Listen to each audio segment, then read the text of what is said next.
Hi, this is Stephanie Miller from The Stephanie Miller Show. Please enjoy this exclusive clip from my show on Political Voices Network. Hi, Bob. Hi. Hi, guess what I'm doing as soon as we're done with the show today? What? I am printing and framing Donald Trump's first courtroom sketch as a criminal defendant. Yeah. That writer's sketch by Jane Rosenberg is wonderful, wonderful, wonderful. Yeah. She couldn't have made his face look sadder.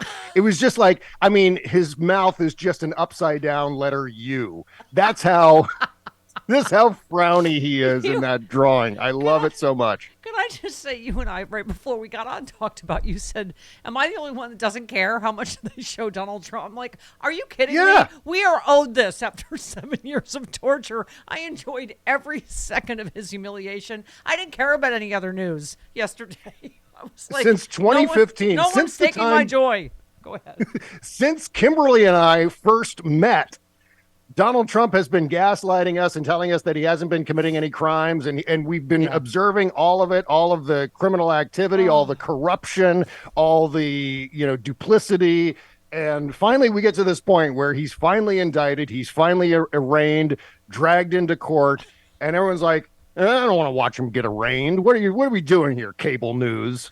I was like, kidding? no, this is it. This is the reward for all those anguished days and years of waking up off balance, feeling like we're leaning too far back in our chair, Yes. and almost falling over backward and catching ourselves at the last minute. Yes. This is our reward, and I think we should enjoy it. I think we should and savor this. Also, Bob, not just the political porn of watching Poopy Pants get arrested, but also just the waves of you and I being right about everything is also Oh yeah. right there. Yeah, Yeah. By the way, Angry Staffer said, didn't folks call the doorman story a baseless conspiracy theory during Russiagate? Curiouser and curiouser. I mean, This is all my of this favorite. stuff, right, that was in the Mueller report, and Yeah. I do have to ask. I know Joy Reid and certainly others have brought this up, but what is up with the DOJ? I mean, it just.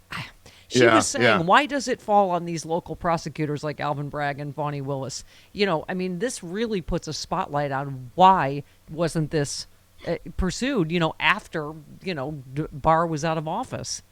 So many political concerns, I'm sure, like, oh, what's history going to think of us? What are we doing? And obviously, these are crimes that could get prosecuted on their merit, as Alvin Bragg is illustrating, as Fonnie Willis will soon illustrate, as even Jack Smith will illustrate quite soon. I think these are all going to turn into indictments of Donald Trump, but at the same time, too much timidity. Yeah, I think that was Joy's point, is this is literally the job of the federal government, is to protect federal elections, that this should be federal charges as well.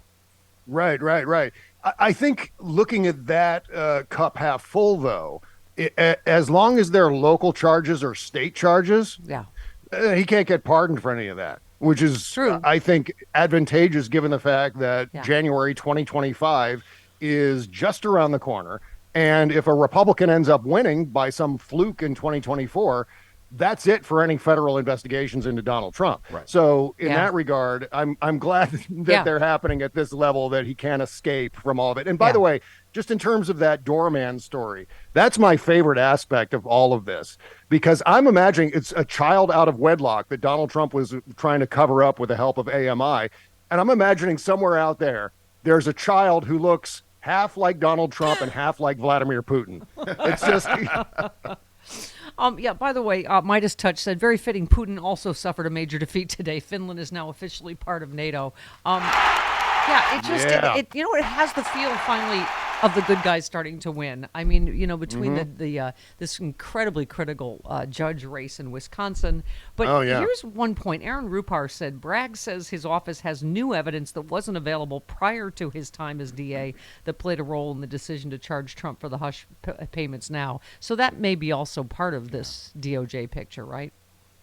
Yeah, I think so. This is going to be so fascinating to see how these all land. I think one of the things that I've been anticipating is the next indictments coming from Fonnie Willis in Georgia. Yeah. I feel as though as soon as we end this segment, that's when it's going to happen. Yeah. Or as soon as I finish my show tomorrow or whatever, that's when it's going to happen. It's one of those things where it can happen at any moment, and when you least expect it, there'll be another announcement. And the fact that Jack Smith continues to closed the walls of the trash compactor in around Donald Trump is really exciting too. The Secret Service agents and now all of these former aides have to testify. Yeah. Dan Scavino, Stephen Miller. Yeah. And my favorite part about that too is the fact that they all have to retain counsel, which means hundreds of thousands of dollars that they have to spend. Mm-hmm.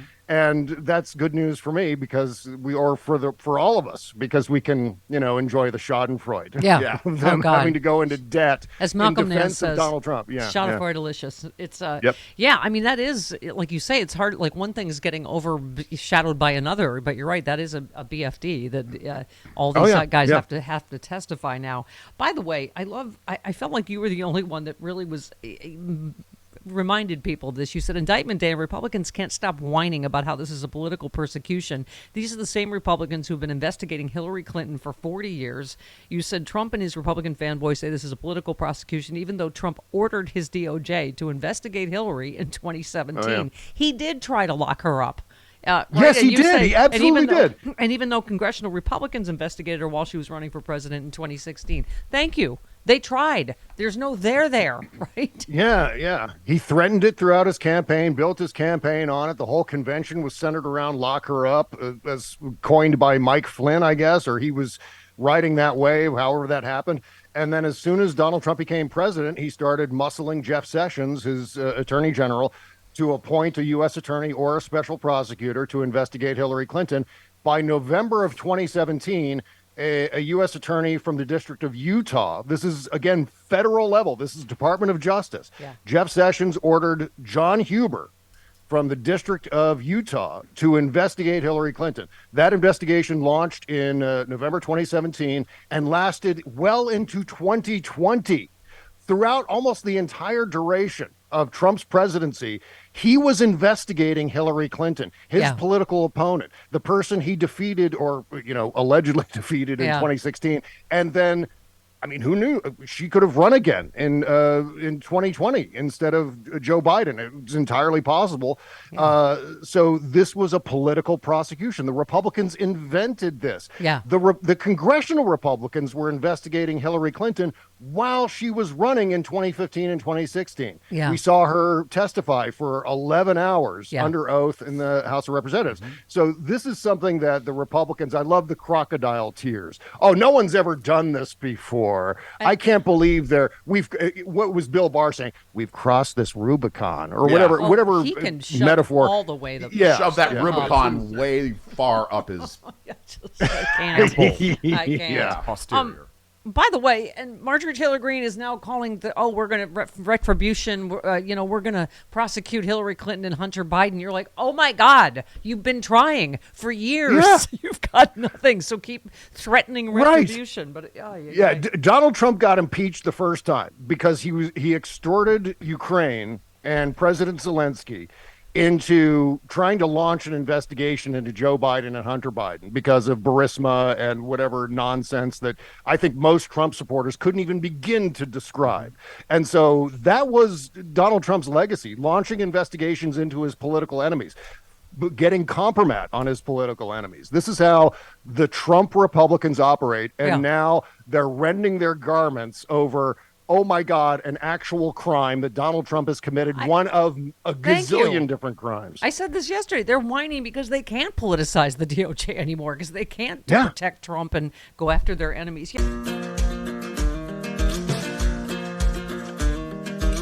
All right, so who's up for a great bottle of wine? Well, according to a recent survey, about 62% of the country is ready to raise a glass. But how do we decide what it is that defines a great wine when all of our palates are so uniquely different?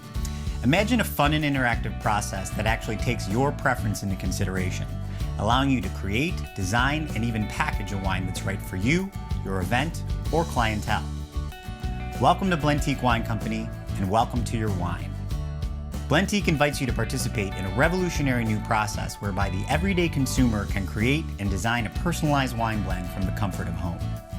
Whether blending is an individual, date night activity, wedding party, or restaurateur, our one-of-a-kind system helps put the power of creativity back into the only discerning palate in the room that matters, yours. Welcome to Blentique Wine Company, and welcome to your wine.